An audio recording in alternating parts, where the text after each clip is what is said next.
Today we have to talk about a very serious subject that I haven't really seen any badminton videos on yet, but it's important that every badminton player at least thinks about this.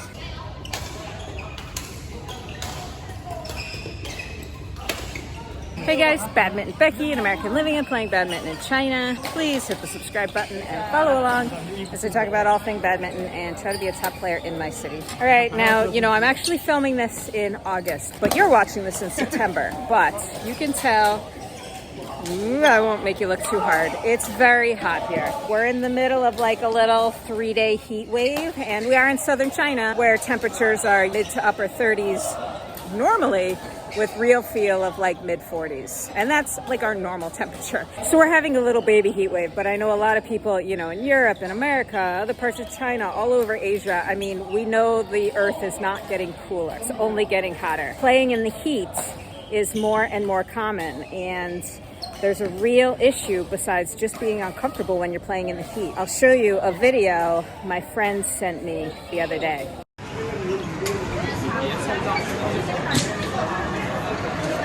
We know that badminton is an extremely heart-healthy sport. Racket sports are one of the best sports for heart health as you age. But when the weather is this hot, you really have to be careful because badminton takes a lot of energy, we know, and it's like a HIIT workout.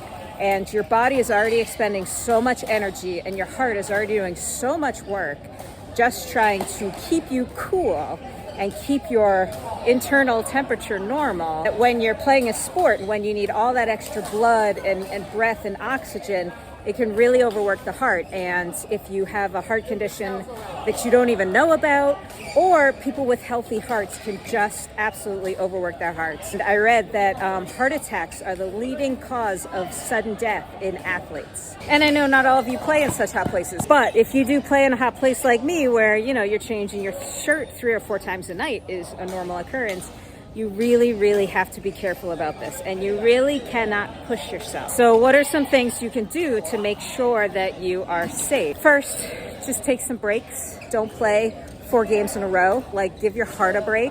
Even if you're mentally ready and, you feel like your fitness is good, think about your heart. Give your heart a break. Drink some sports drinks.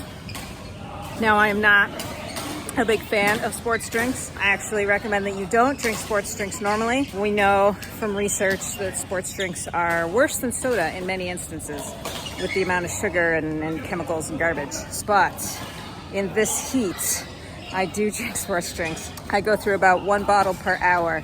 So I do 1 bottle of water, 1 bottle of sports drink, 1 bottle of water. Just because you're sweating so much, you do need to add electrolytes where if there's air conditioning or if it's winter, you don't need it as much. Also know the warning signs. Know the warning signs of heat exhaustion and heart attacks. Dizziness, shortness of breath. I mean, I know we're playing badminton. Of course we're short of breath, but when you would normally be able to catch your breath, you can't. Stuff like that. Any sort of chest pains, any sort of arm, back. Pay attention to your body and really listen to it. Don't fight through the dizziness. Don't fight through the exhaustion like you might in the wintertime. It could literally kill you.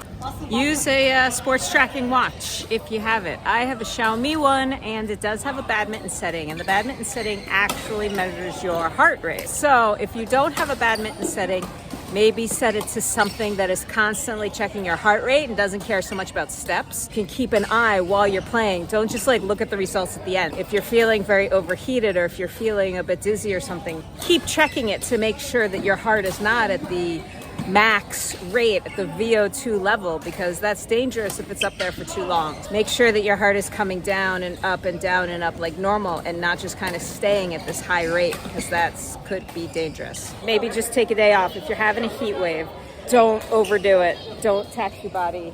Dama. Oh, I gotta go play. Also, I'm just gonna do a little aside about playing in the hot weather. Just wear your shirt, okay? Even if you're super hot and super built and everyone loves looking at your super sexy body, just wear a shirt, because they are just dripping all over the court because they don't have shirt material to wipe up their sweat. And it's dangerous for them and it's dangerous for the next person. So bring enough shirts to change into and just wear a shirt, all right? Take off your shirt between games. I don't care.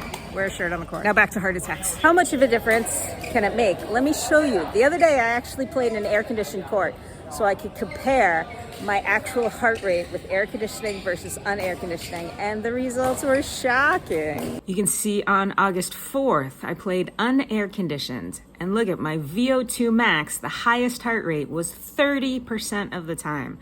That is a high number, a high percentage. But on August 6th, when I played in air conditioning, you can see my VO2 max. I played like the same sort of intensity and seriousness, but you can see my heart rate was much lower just because it didn't have to work so hard to keep me cool. I just wanted to mention this because somebody in the Chinese badminton community did just die and someone was just saved, and this is a real problem that nobody really likes to talk about because we want to have fun with badminton and we're worried about injuries and we're worried about our shoulders and our calves and our knees, but we got to be worried about our hearts as well, especially in this heat. I just wanted to quickly bring that up just so it's in the back of everyone's mind. Motivated, do CPR training. I've done it. Very simple and easy, and you can literally save a life. So that's it. Kind of depressing, but very important.